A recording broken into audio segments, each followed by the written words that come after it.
Greetings everybody, and welcome to Zimbabwe Daily. My name is Yvonne Chaka, and I do hope I find all of you well. Welcome to Youth Conversations right here on Zimbabwe Daily. We talk everything youth, we talk everything young, we talk everything policy and development from the perspective of the youth. And today on the program, I have with me a guest.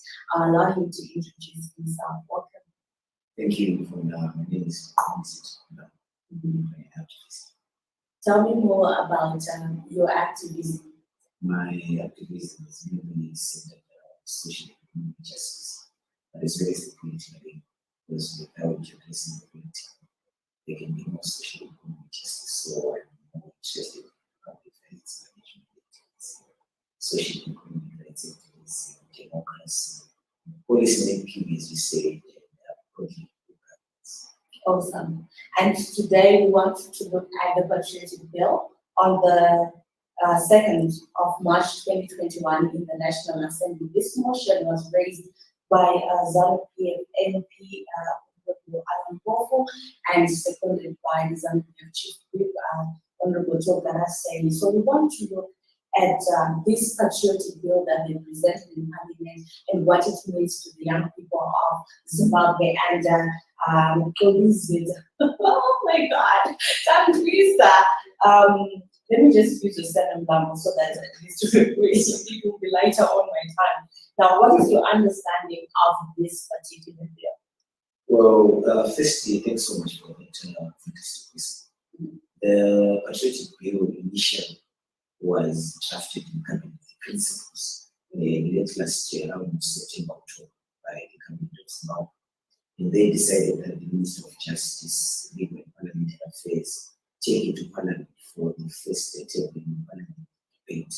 So this particular bill intends, among other things, to, from my own perspective as a young person, criminalize the civic space, to criminalize the fundamental human rights that are provided for in Chapter 4 of the Constitution. It is a bill that seeks to legislate patriotism, but patriotism basically means love for one country. Right. You can't legislate love if I may put it that way. So they are trying to force Zimbabweans to love Zimbabwe as if there's a research that says that we do not love our own country. But this again is the move by the state to use one of its strategies, which is the use of the law to weaponize and criminalize activism, to weaponize and criminalize the activities of civil society organizations, the media, activists across the political debate. Remember that this bill, if you deep into the contents of the motion parts, right. If you go through the contents of the motion, you realize that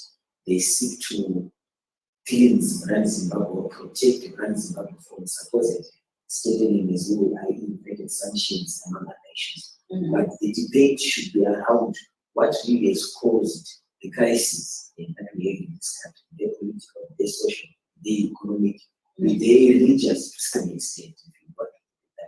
That is what we should fundamentally address. We not seek to use the law to criminalize activism, citizen agents, rights which are provided for in the national constitution.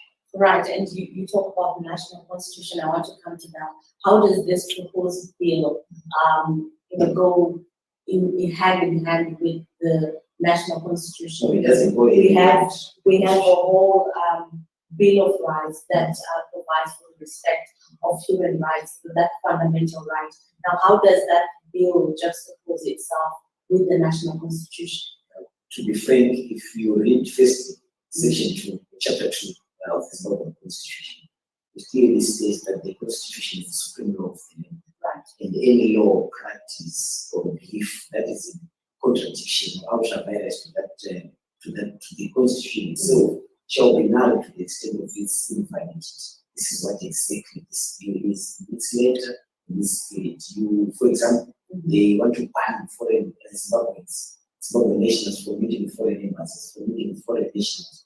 They want to criminalize your freedom of expression if you meet those from other countries. In particular, I think their target is mainly with regards to civic organizations, the opposition, as well as NGOs in this country. So, but the Constitution allows them one for freedom of association. then also allows for freedom of expression. It also allows for the political freedoms, as well as the freedom of thought. So if you can't legislate how I should love in this particular country, the love should emanate from the benefits, the beliefs, the values that we embody as a people. And these particular values are provided for again, really in Chapter 2 of the Constitution. So it talks about the founding values of this particular country. And one of the few of those values include number 1, democracy; number 2, good governance; number 3, separation of powers; number 4, respect and upholding of human fundamental or human rights. But not only the Constitution. I think Zimbabwe is quite a number of international instruments that guarantee civil and political liberties. That this bill seeks to undermine or create. And these particular liberties are provided for legislated in the International Covenant on People's Rights. Zimbabwe is a part of that. They are also part of the Universal Declaration of Human Rights of 1948. Zimbabwe is a part of that. They are also listening to a number of democratic principles inside the African Union level. So what this bill seeks to do is to reverse the gains made so far by the Zimbabwe Constitution of 2013, which has provided a justiciable bill of rights that provides for the rights that we're enjoying today. Next time, if this bill comes into force, we may not be able to have this conversation right now because there will be the risk that we are putting the current Zimbabwe state into this. So basically, that's what this bill does. Right. If you're just joining us, we're coming to you live from our Zimbabwe Daily Studios, and today we are starting a conversation that we call Youth Conversations. And on this platform, we intend to bring young leaders, activists, opinion leaders in our good country to raise issues that are of concern to people. And today we are talking about the patriotic bill as proposed by we heard that the cabinet drafted the principles and it's now in the House of Assembly for debate. And this issue has been talked about with the opposition saying that the bill seeks to criminalize having dissent. Now we're talking to Lavo here. He's a good activist, and he has introduced himself fully. So we want to go into this conversation even further. We're just talking about the relationship, if any, between the patriotic bill and the provisions in the national constitution, especially Chapter 2 that spells out the fundamental human rights that the Bill of Rights that we possess as a people. I want to move on. Is it good? Is it good or is it bad to have this patriotic bill at why? It's very bad. As I said earlier on, you can't legislate patriotism. Patriotism is something that comes with the values that the country. What is patriotism? Patriotism basically means love for one country. Right. You and I should love Zimbabwe. We should surely do love Zimbabwe. Right. But differing with the government of the day, differing in opinion with the government of the day or the ruling establishment of the day, or even the opposition political party of the day, because they can also become a ruling government and use the same bill. We must be careful not to think that we are criticizing this bill because the opposition is exempt. No, they might also become the government of the day, but we don't have guarantees that they will repeal the bill. So the first step is to stop the passing of the bill. So you can't legislate love for one's country. What we should be debating as people are the fundamental causes of the socio-political, economic crisis that we have in this country. And one of that challenge is the breakdown of the social contract. Remember, in this country, there is a clear divide between the governors and the governed. You see that in the monetary system, for example, people don't trust the financial sector. So there's no trust in Zimbabwe. People don't bank their money. For example, I'm talking about the phenomenon of trust. So if the social contract is broken down, you don't solve a broken down social contract through legislation.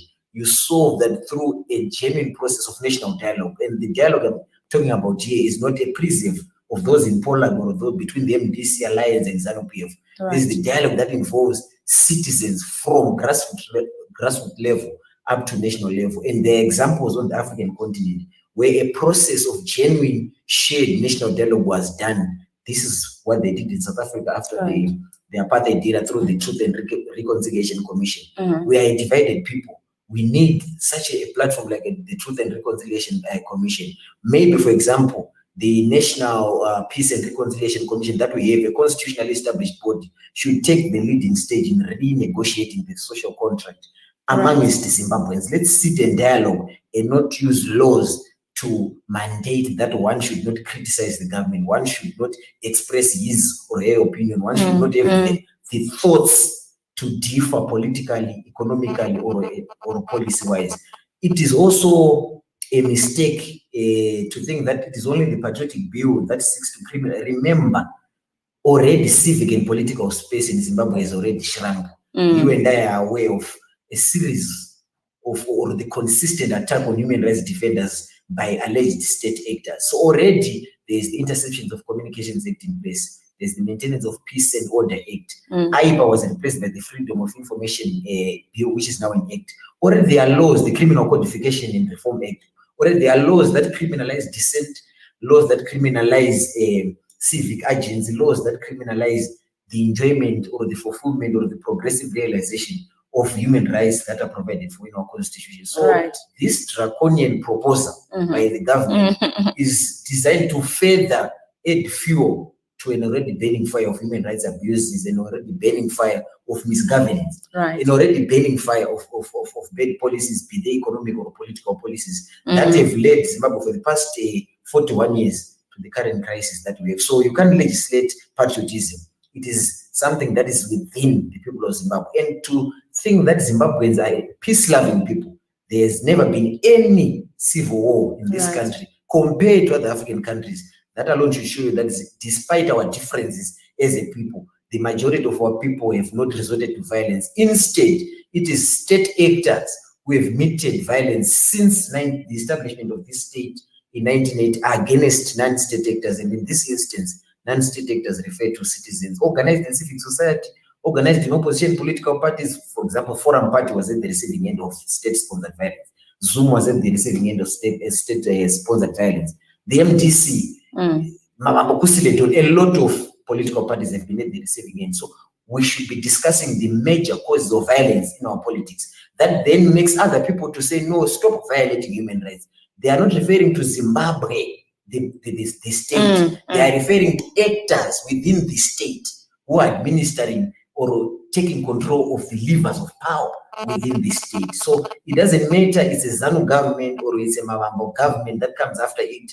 The genuine issue is how do we solve the deep-rooted divisions that are in this country? And you cannot solve division through legislation.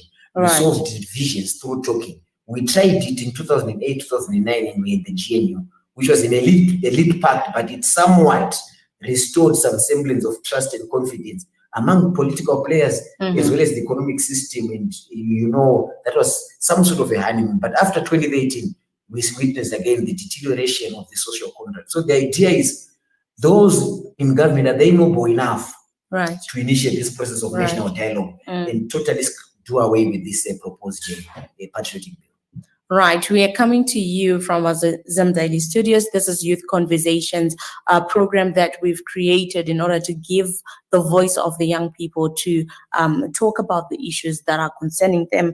And as we talk right now on the streets, we have the patriotic bill in the House of Assembly, and this has become a topical issue amongst the young people. What does it mean to be patriotic? What do you think this means? We're coming to you. Please feel free to send in your questions, your contributions. They are very important to this discussion. Indeed, we all need to come together as a unit so that we deal with the national question. Now, the patriotic bill, as you've said, that you cannot legislate patriotism. And here it is coming through and it is specific. If you're going to go out there and talk about Zimbabwe in bad light, if you're going to invite sanctions in the country, you are going to be charged with a criminal offense. Now that this bill would be legislated, given that the state of our House of Assembly is tilted in favor of one party. Now, do you think the system that we're operating under is ever going to listen to your voices when you speak against such a bill as it has been They are proposed. not going to listen to my voice. They're going to listen to the millions of voices. If it's my voice, then I'll be a lone voice, like John the Baptist. The Bible says, the voice of a loner who was in the wilderness, prepare ye the way of the Lord. I'm not like John the Baptist. Millions, Zimbabweans, in particular young people who demographically constitute 65%, if I'm not mistaken, of our population demographics, should speak vehemently against this bill. How? You speak through expressing yourself on the internet, for example. But most importantly, you speak through expressing yourself to Parliament itself. You are entitled at law to write to Parliament. Under Section 59 of the Zimbabwean Constitution, you've got the right to demonstrate and as well petition. So we can actually petition the Parliament of Zimbabwe in our millions. Remember, the Constitution of Zimbabwe, which is the supreme law of the land, and no one is above the Constitution, states clearly that legislative authority is derived from the people of Zimbabwe. Executive authority is derived from the people of Zimbabwe. Judicial authority is derived from the people of Zimbabwe. In fact, the introduction or the preamble to the Zimbabwean Constitution states that we, the people of Zimbabwe, not I, a parliamentarian of Zimbabwe, not I, a minister of justice of Zimbabwe, but we, the people of Zimbabwe. So it is supposed to be about the people. Does the bill save we, the people? Does the bill save the interest, collective interest of the people? Is the bill in line with the collective aspirations of the liberation struggle, which, amongst other things, sought to establish a socialist democratic state in this country, which, amongst other things, sought to dismantle Ian Smith's racist system that was also using laws like your POSA, which was the law and order maintenance act, even media law. So it is about the millions, not my particular voice. But thank God for the internet, and thank God for this particular show where we are doing a process of what we call conscientization, is it, for people to reject the bill. If your parliamentarian has not yet been recalled from Parliament, notwithstanding the current developments in the political, write to your parliamentarian, engage your parliamentarian, so that when it is debated again in Parliament, they rise and stop it. Even though from those from within the ruling party itself, I believe that there are those who see the defects that are in this particular bill. They are equally called upon to resist the passing of this law of this proposed bill into law. Actually, we've got a lot of laws that are supposed to be aligned with our new constitution. And if you remember quite well, the president, Mr. Mnangagwa, when he was officially opening the 9th session of Parliament, he gave a plethora of laws, a list of laws that are supposed to be aligned with the constitution of this country. Where are we? These are supposed to be the debates in Parliament around the alignment of laws to the constitution. For example, the Public Finance Management Act has not yet been aligned with Section 298 of the constitution of this country. The Criminal Codification and Reform Act has not yet been aligned with Section 59, Section 60, 61 of the Zimbabwean Constitution.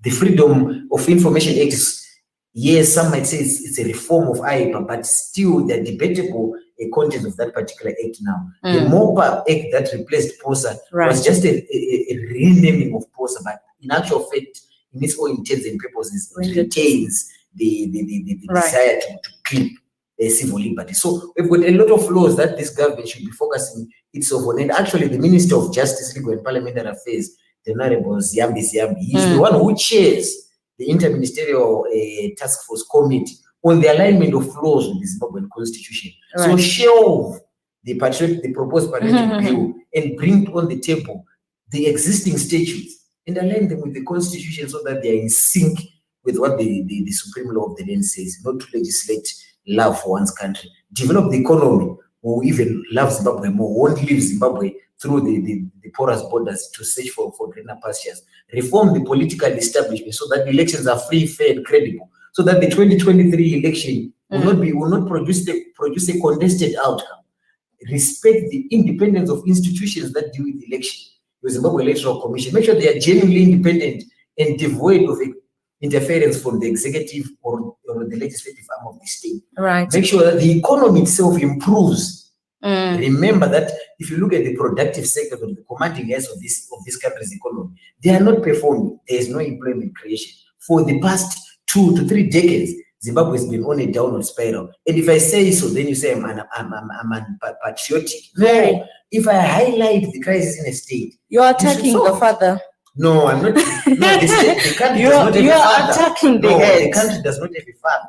The country has got constitutionally established offices, and Right. those constitutionally established offices derive their power, as I said earlier on, or authority from us, the people of Zimbabwe. So without the people of Zimbabwe, there can be no a president. Without the people of Zimbabwe, there can never be a councillor, an MP. Without the people of Zimbabwe, there can never be a chief justice who has the judiciary, because all authority to govern, to legislate, and to officiate in courts is derived from us, the people of Zimbabwe. So fix the fundamentals in the economy. Do we know that though? You see, the people of Zimbabwe has had a lot of bombarding on them. There's been a lot of violence against the people. There have been, there is economic hardships everywhere that we turn around, and people, their focus is now more of my family and I, rather than my community or my country. No, that's against the values of this country. But this is what the system has created in the people. That's why we're talking about it now. Right. So we need to change our political culture. If we don't change our political culture, then we'll be at the mercy of politicians. Remember, I will just give you the literal meaning of minister. What is the meaning of a minister? Right. To minister is to save.